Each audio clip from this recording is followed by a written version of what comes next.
What has been happening lately is that a lot of stocks have not reacted favorably to actually good numbers. You look at General Motors, it's down 20% already, and the auto sales in the US were very good.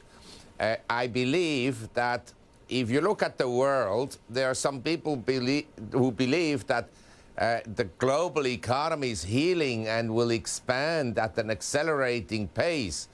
But I can tell you, living in Asia and observing especially the Asian economies and emerging markets in general, most emerging economies are either not growing or slowing down very considerably, like China, where for the first time in many years in June, car sales were down, where freight traffic is down, and you only have to look at industrial commodity prices.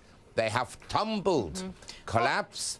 Usually this happens in a period of economic weakness, not strength. So what about those, though, that point out, look, you cannot have sort of quarter-on-quarter, year-on-year 10% growth in China, right? Jamie Dimon talking about it in the J.P. Morgan conference call the other week, you know, saying do not get too concerned about this. We still saw China's numbers, you know, if you take them at face value, coming in at 7% growth. Yes, that is what they're telling you. Do you ever believe what governments are publishing? You have to look at statistics that actually reflect the economic reality and the truth, and not believe the Ministry of Truth in the world.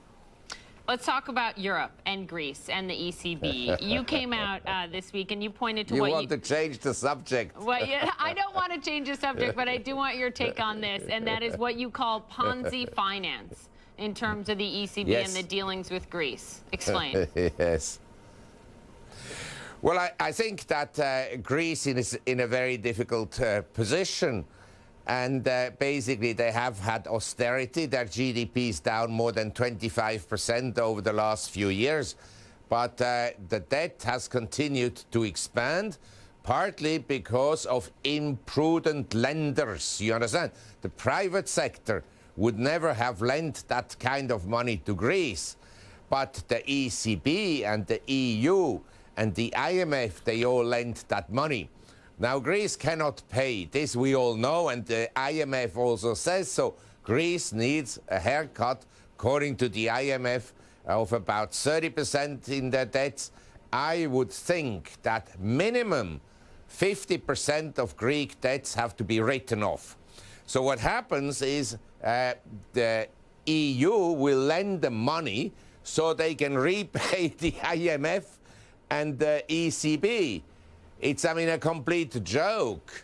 And the austerity that is being imposed on Greece will make matters even worse. Greece will stay in depression.